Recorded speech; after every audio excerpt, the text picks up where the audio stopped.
이게 다른 분들한테도 주의를 주고 싶은 약간 그런 썰이어가지고. 주의를 주고 싶은 썰? 그러니까 훈계?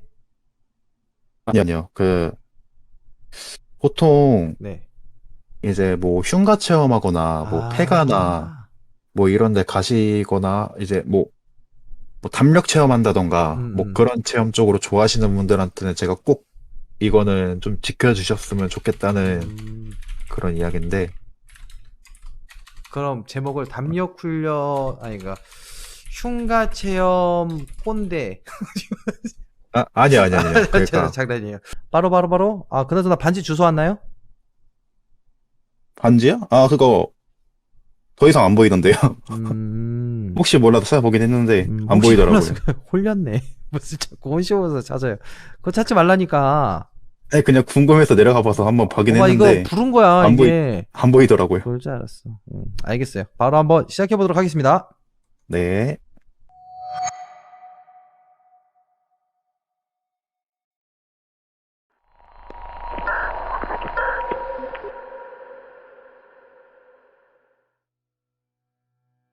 제가 한 2개월 전에 있었던 일입니다. 그때는 제가 배달 일을 하고 있었고, 그 배달 대행 사무실도 좀 규모가 컸었어요. 나이 연령대도 되게 다양했어요. 뭐, 고등학교 1학년 동생부터 시작해가지고, 뭐, 고등학교 3학년 친구들도 있었고, 뭐, 나이 많은 걸로 따지면은 한 40대, 50대 아저씨 분들도 계셔갔어가지고, 근데 이제 그때는 제가 동생들하고 이제 막 이렇게 챙겨주기 시작한 때였어가지고 고등학교 1학년, 3학년 애들 이렇게 막 오면은 뭐 일은 이렇게 하는 거고 뭐 상점 위치는 대충 이렇게 보면 되고 이런 식으로 해서 이런저런 그냥 방법 다 알려주고 그 중에서 제가 좀 좋아하던 동생이 있었는데 그러니까 얘가 일을 좀 잘했어요. 일을 엄청 잘하기도 하고 뭐 센스도 있고 해서 근데 걔가 다른 거는 다 괜찮았는데 얘가 좀 상당히 또라이예요. 그러니까 하는 게 좀 또라이인데, 그러니까 예를 들면은 뭐 음식 시킨 손님이 만약에 그게 단독 주택이다, 대문이 잠겨 있다 그러면은 그냥 한 5분 기다려보고 그냥 담장 너머로 음식 던진 다음에 가는 놈이에요. 그냥 그 정도로 미친 놈이어가지고. 근데 얘가 그 한 마감 2시까지가 했던 애인데 아무리 찾아봐도 이 동생이 안 보여가지고 제가 얘한테 한번 전화를 했어요. 너 어디냐고. 그랬더니 하는 말이 그냥 자기네들 흉가 체험하러 간다고. 그래서 저는 그 얘기 듣고 그냥 장난치는 건가 보다 해가지고 야 빨리 어플 켜. 콜 많아 이렇게 제가 얘기를 하니까 아 형 진짜 저희 흉가로 이미 출발하고 있다니까요 이렇게 당당하게 얘기를 하는 거예요. 아직 그 퇴근 시간도 안 됐는데.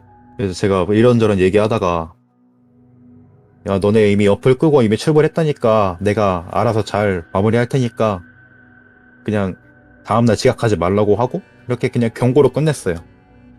경고로 끝내고 이제 더 다음날에 이제 출근 시간대 돼가지고 출근을 했는데 근데 원래 얘 일 잘하던 동생이 보통 아침 10시 반에 출근을 하는데 1시인가 2시인가 돼서도 어플을 안 키는 거예요 얘가. 근데 여기서 좀 이상해가지고 제가 혹시 몰라서 얘랑 같이 있었을 법한 애들한테 그냥 싹 다 전화했었죠. 그래서 네 명인가 5명인가 다 같이 몰려가지고 그 흉가를 갔었는데 근데 얘가 거기서 그 안쪽으로 들어가다가 뭐 사과 같은 거를 이렇게 주었는데 근데 그거를 자기가 배고프다고 그냥 가져가서 먹겠대요. 그래서 그거 가져가고 난 이후로부터는 우리도 전화 안 받고 그냥 연락도 안 된다 이렇게 저한테 설명을 하니까 그래서 제가 그냥 그 얘기 듣고 나서 얘 그냥 집을 아니까 깨우러 갔죠. 근데 깨우러 갔는데 얘가 그 창문 쪽으로 보면은 바로 얘 방이 있거든요. 근데 그 창문 쪽으로 봤는데 그 코 골면서 자고 있더라고요. 그제서야 얘가 일어나가지고 아 형님 죄송합니다. 저 잠깐 늦잠 잤나 봐요 이러고. 그래서 저도 그냥 알았으니까 예, 지금 출근하라고 콜 많이 빌렸다고 하고 저는 이제 다시 사무실로 이제 도착해가지고 다른 사람들 일 잘하고 있네 이렇게 딱 관리자 어플로 본 다음에 뭐 배달 넣어줄 거 넣어주고 근데 이 일 잘하던 동생이 근데 그날따라 좀 얘가 좀 이상했어요. 그러니까 상태가 이상했는데, 그러니까 뭐 원래대로라면 뭐 A 지점에서 B 지점으로 이제 더 빨리 가려면은 그냥 이렇게 직진으로 해서 가면 되는 건데, 얘가 자꾸 막 다른 데를 막 들렸다가 이렇게 가는 것처럼 막 이렇게 막 지그재그로 왔다 갔다 하는 거예요. 그래서 얘 뭐 하는 놈이지? 그래가지고 다시 한번 전화해봤는데 얘 전화를 안 받아요. 그래서 어느 한쪽 위치에 멈춰 있길래, 그래서 그냥 화장실 갔나 보네 이러고 생각하고 있었다가 상점에, 그러니까 그 저희 그 대행 상점에서 갑자기 연락이 왔는데, 그 누구누구 기사님 음식 가져간 지 한참 됐는데 전화도 안 받고 손님도 아직 음식 못 받았다고 하는데 이거 어떻게 된 거예요? 해가지고 그 동생한테 계속 전화를 해봤는데 얘가 전화를 안 받는 거예요. 근데 전화를 안 받아가지고 제가 얘 위치가 뜨니까 사무실에 형들한테 이제 다 얘 찾으러 갔다 온다 하고 저는 이제 오토바이 타고 얘 찾으러 갔었죠. 근데 얘 오토바이만 그대로 멈춰 서 있고, 근데 얘는 안 보이는 거예요. 근데 찾긴 찾았어요. 찾았는데 웬 낡은 건물 앞에 있었더라고요. 얘가 봤는데, 근데 그 낡은 건물이 거기가 철거 지역이었어가지고, 그러니까 재개발 구역이었어가지고 그냥 그 안전 펜스 밖에서 그냥 멍하니 한쪽만 바라보고 있었다가 제가 이제 등을 탁 치니까 거기서 갑자기 뭐 정신 차린 거 마냥 화들짝 놀래가지고 형 여기 왜 있어요? 이렇게 저한테 말을 하더라고요. 그래서 여기 가만히 있고 음식 가져가다가 뭐 하는 거냐고. 근데 그제서 이제 죄송하다고 말을 하더라고요. 정신 똑바로 차리라고. 일할 때는 똑바로 하자고 이렇게 경고 주고. 그래서 또 제가 혹시 몰라서 얘 관제 어플을 봐가지고 봤는데, 근데 또 어느 한 곳에 멈춰 있어요, 얘가. 오늘따라 얘가 이상해 보여가지고 이제 한 번 더 사무실에 얘기한 다음에 얘 있는 위치로 갔는데, 근데 막 주변에 앰뷸런스 있고 막 경찰차 있고 이렇게 막 다 있길래 아, 얘 사고 났나 보다 생각해가지고 얘 딱 갔는데 얘가 안면이 함몰이 됐어요. 어떻게 사고가 났는지 모르겠는데 오토바이는 진짜 완전 완전 박살이 나 있고, 차도 보니까 막 뒤에 호미 쪽이 완전히 다 찌그러져 있는 상태에서 얘는 얼굴이 함몰돼 있는 거예요. 그래서 저는 일단은 이 사고 경위를 모르니까 그 피해 차주분 쪽으로 되는 분한테 일단은 제가 정확히 사고가 어떻게 난 건지 물어봤죠. 물어봤는데 저 오토바이 운전자분이 그냥 자기 뒤에서 계속 엄청 무섭게 그대로 그냥 받았다. 그렇게 박아가지고 이렇게 사고가 났다.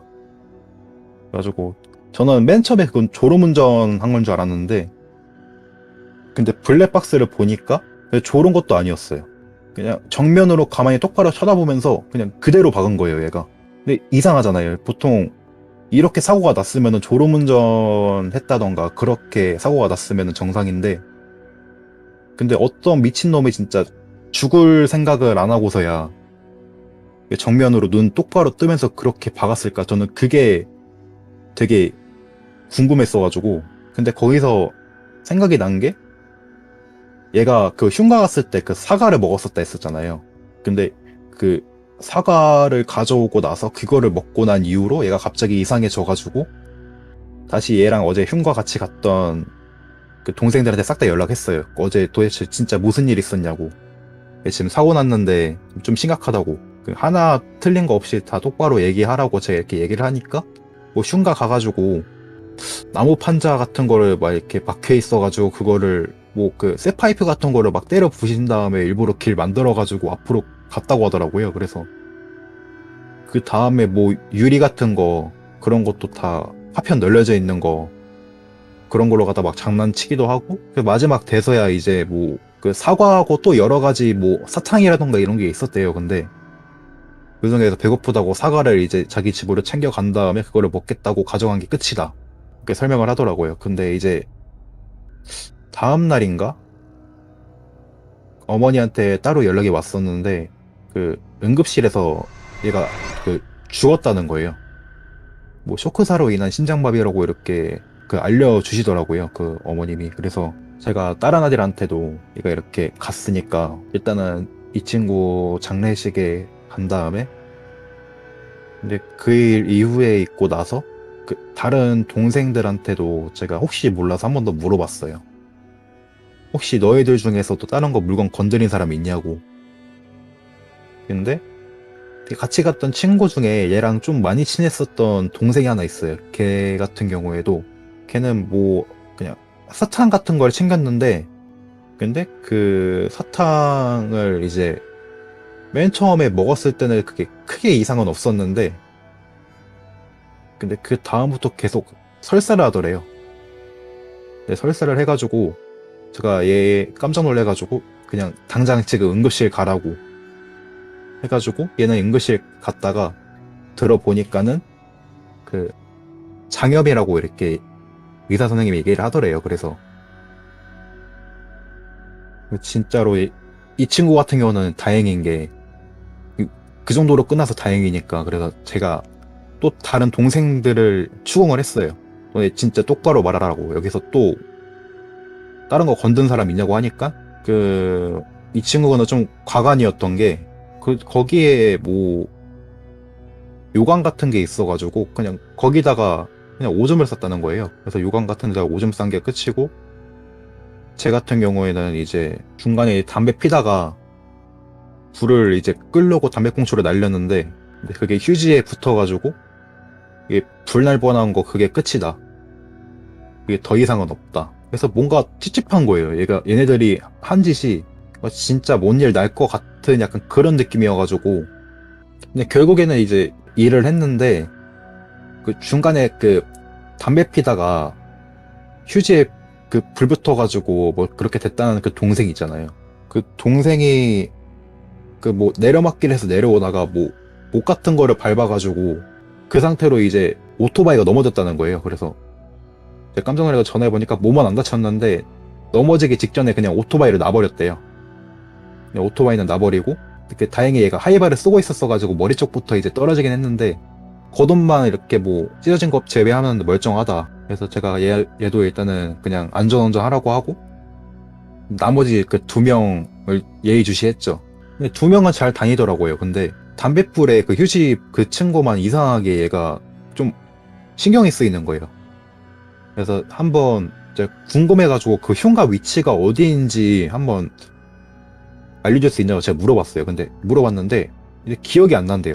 그냥 길 가다가 그 죽은 동생이 우연히 이제 막 가다가 좀 흉가처럼 보이는 곳으로 이제 발견해가지고 그쪽으로 소개시켜줘서 우리들도 같이 들어간 건데, 그 정확한 흉가 위치는 모르겠고 그냥 또 어디 있는지도 딱히 알고 싶지도 않다 이렇게 얘기를 하더라고요. 그래서 진짜로 뭔 일 생길 것 같아가지고 미치겠는데 어떻게 방법이 없는 거예요. 근데 또 그 담뱃불 그 붙였었던 그 동생이 또 연락이 안 되는 거예요. 갑자기 다음 날인가 얘가 갑자기 그 휴대폰이 주머니에서 빠져가지고 그 차가 밟고 가서 완전히 그 박살이 났다는 거예요. 그래서 그 휴대폰 급하게 하나 그 중고로 마련해가지고 이렇게 해서 지금 다시 연락한 거다. 그래서 또 그날 이후로 뭐 이상한 일 없었냐. 근데 얘가 하는 말이 그 배달할 때부터 이제 엘리베이터 탈 때마다 계속 환청이 들린다는 거예요. 뭐 여자 목소리인지 남자 목소리인지도 모르겠고 약간 기계음처럼 환청이 들린다고 하더라고요. 그날 이후로. 그냥 그 얘기 듣고 나서 진짜 얘한테 뭔 일 있을까봐 다시 한번 형들한테 얘 일주일 동안 한 번씩 쉬게 해달라고, 얘 진짜 뭔 일 일어날 것 같다고 그랬는데, 형들이 갑자기 저보고 그딴 식으로 할 거면 팀장을 그만두라는 거예요. 그래가지고 저도 거기서 너무 화나가지고 이제 그 친구 오토바이를 제가 일부러 다른 데다 숨겨놨어요. 그러니까 얘 오토바이가 원래 여기 앞에 있었는데 누가 훔쳐가가지고 지금 경찰에 신고한 상태다. 근데 이걸 찾을 때까지 얘 일을 못하는 상태다. 이렇게 해가지고 제가 작업을 쳐놓은 상태였어요.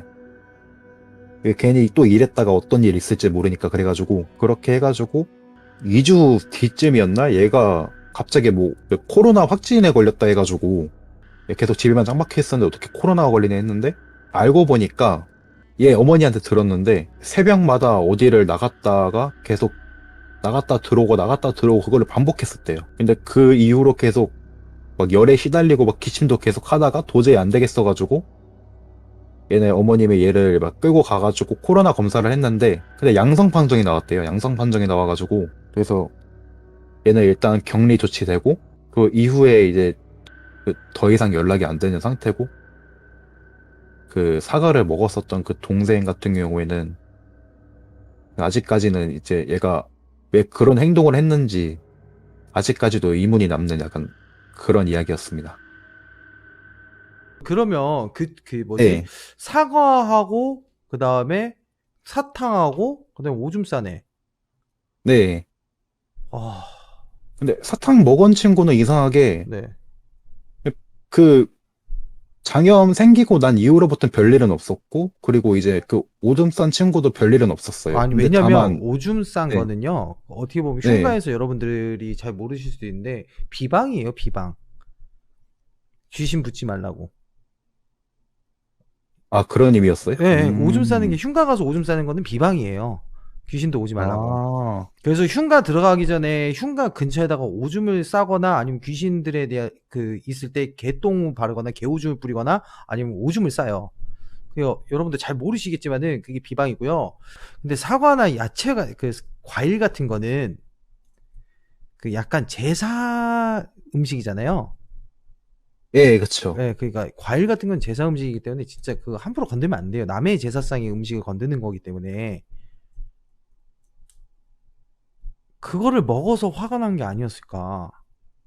그리고 사과 제가 먹은 거는 진짜 이해가 안 되는데 이런 얘기를 왜 하냐면은 제사상을 차렸다는 거는 그만큼 거기에 뭔가를 있다라는 걸 느끼고 그 사람들이 거기다 깔아놓은 거거든. 근데 그거를 왜 사과를 먹는지 그거 이해 안 되는데 그리고 그 사람 지금 잘못됐다고 하니까 진짜 굉장히 열받는 게 귀신 때문에 사람이 죽는다고 하니까 더 열받는 거야 그게. 아무리 그 사람이 사과를 먹어가지고 실수를 했다고 치더라도 이게 사과 먹었다고 해서 사람을 죽이면 그게 말이야 막걸리야. 그 귀신은 그러면 돼요 안 돼요? 안 되죠 그죠?